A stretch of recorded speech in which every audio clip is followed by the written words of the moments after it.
Today, Scotland, like countries across the world, faces significant challenges. But we also have huge advantages and immense potential. The refreshed case for independence is about how we equip ourselves to navigate the challenges and fulfil that potential, now and in future. In their day-to-day lives, people across Scotland are, of course, suffering the impacts of the soaring cost of living, low growth and increasing inequality, constrained public finances, and the many, many implications of a Brexit that we did not vote for.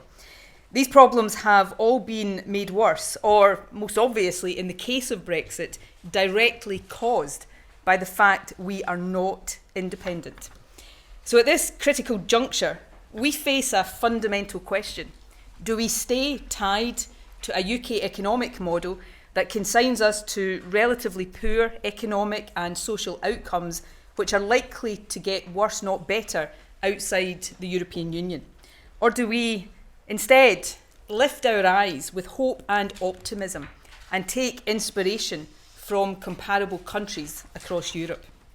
Comparable neighbouring countries with different characteristics, countries that in many cases lack the abundance of resources that Scotland is blessed with, but all of them independent and, as we show today, wealthier and fairer than the UK.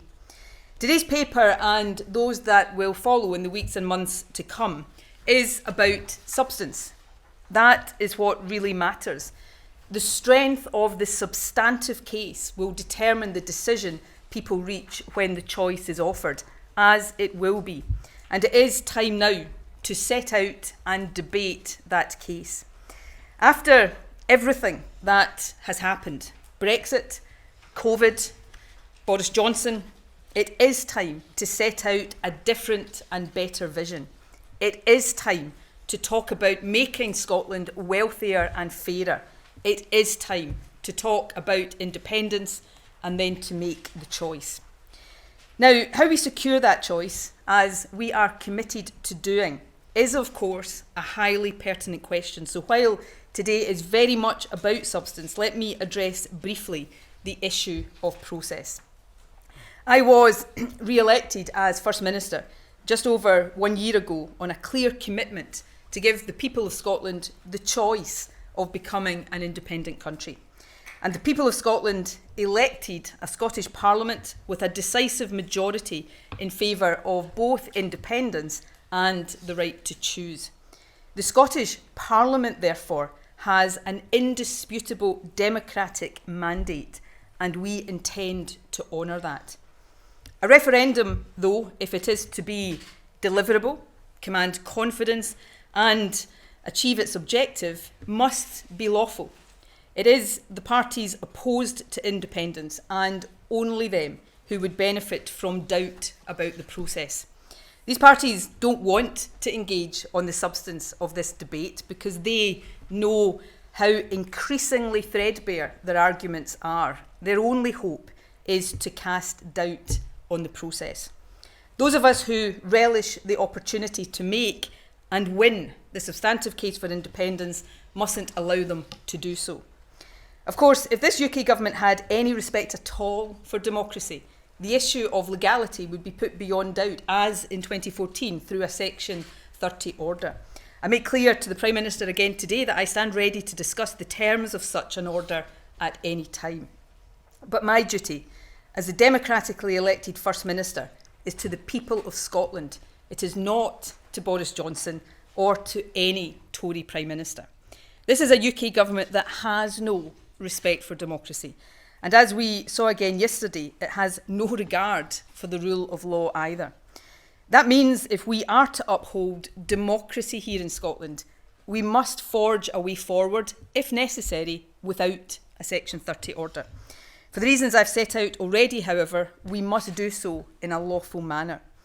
We know that in these circumstances, the competence of the Scottish Parliament to legislate is contested, and that, therefore, is the situation we must navigate to give people the choice of independence. Now, that work is well underway. And while I do not intend to go further into the detail today, I can say that I do plan to give a significant update to Parliament very soon indeed. The principles of democracy and the rule of law are fundamental. They should unite all of us, regardless of our politics. Indeed, democracy within the rule of law is how differences of political or constitutional opinion should always be resolved. The fact that these principles are now so deeply disrespected and disregarded day and daily in the UK is itself an indication of how broken Westminster governance is. Indeed, that has become part of the argument for independence, and it is to that substantive case that I now return. The choice people arrive at on independence must be an informed one.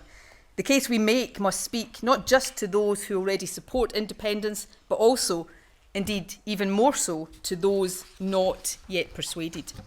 It is an obvious point, but one that I think always bears repetition. Scotland will only become independent when a majority of those who live here vote for it. It is in that spirit, therefore, that we publish this first in the Building a New Scotland series of papers. Today we set the scene. I can confirm, though, that papers to come later in the series and which are already in preparation will include the issues of currency, Scotland's fiscal position and how with independence we can build a more sustainable economy and therefore stronger public finances, pensions and social security, EU membership and trade, defence and security. In these papers we will set out how Scotland can benefit from the opportunities, the massive opportunities that independence will present. We will also confront openly the challenges. We will not shy away from tough questions. We will address key issues relating to the transition from a yes vote to independence and the infrastructure that will be required for the governance of an independent country.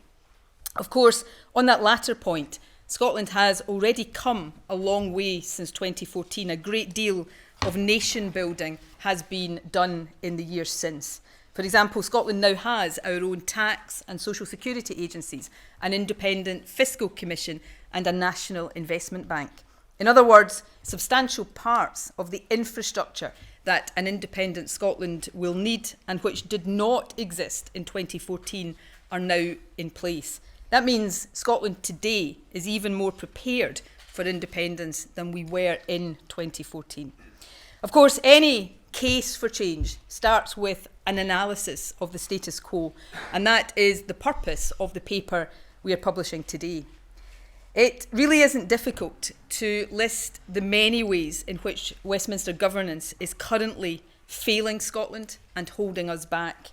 We have a Prime Minister with no democratic authority in Scotland and no moral authority anywhere in the UK. Brexit has ripped us out of the EU and the single market against our will, with massive damage to trade, living standards and public services. Thanks to Brexit, the cost of living crisis is worse here in the UK than in any other G7 country. Inflation in the UK is double that of France. UK growth is now projected by the OECD to be the second lowest in the G20 next year. Only sanctioned Russia will be worse. The end of freedom of movement has left our businesses and public services struggling for workers. It has also robbed young people of opportunity. And to compound all of that, we face the very real risk now of an EU trade war due to the UK government's threat to breach international law over the Northern Ireland Protocol. That this is the very same UK government that negotiated and signed the protocol, a protocol that is actually delivering significant economic benefits to Northern Ireland, only adds to the absurdity. In short, the case for Scotland charting our own course, a better course, is strong and compelling. But the evidence we set out today shows that this case does not just rest on recent or temporary developments. In today's paper, we look in detail at 10 comparator countries: Ireland, Switzerland, Norway, Denmark, the Netherlands, Iceland, Sweden, Austria, Belgium and Finland. The evidence is overwhelming that these countries, now and over time, perform better than the UK. Compared to these countries, many of them smaller or similarly sized to us, Scotland under Westminster control is being held back. With independence, we too would have the levers and the autonomy that these countries take for granted to help fulfil their potential. And let's look at the evidence presented today. Every single one of these comparator countries is wealthier than the UK, and that wealth gap has been maintained over the long term. All of these countries have greater income equality than the UK. Poverty rates are lower in every single one of them, with fewer children living in poverty. Most of them have a smaller gender pay gap. All of them have higher social mobility, and they have more productive and innovative economies too. All of them have higher productivity. Most of them spend more on research and development. Business investment is higher too. The evidence set out in this paper is clear and it is unambiguous. All of these countries, all of them, are wealthier, fairer and more productive than the UK. And all of these countries, all of them, are independent. So as we look to the future, the great question before us is this: if all of these countries can and do use the powers of independence to create wealthier and fairer societies, why not Scotland? With our vast energy resources, why not Scotland? With our globally recognised record of innovation, invention and learning, why not Scotland? With our exceptional food and drink industry, extraordinary natural heritage and the strengths we have in advanced engineering and a range of cutting-edge industries of the future, why not Scotland? Above all, with the talent and the potential of all of the people who live here, why not Scotland? Now, independence does not guarantee success for any country, and we should never pretend that it does. But for Scotland, independence will put the levers that determine success into our own hands. It will mean we can work in partnership with our friends in the rest of the UK, but not be subject to decisions of Westminster governments we don't vote for and which are taking us in the wrong direction. It will give us the ability, just like these comparator countries, to fulfil the vast potential we have and build the wealthier, fairer, happier country we know is possible. That then is the prize, building a better nation now and for the future. That indeed is the whole purpose of independence. Grasping that prize will not be without challenge. Nothing worth doing ever is. So in the months ahead, we will set out in detail how we can make the transition to independence, how we can navigate and overcome these challenges so that this precious prize, the opportunity of a better country, can be won. Scotland, now and for the generations that come after us, deserves the very best, and independence is how we can secure that.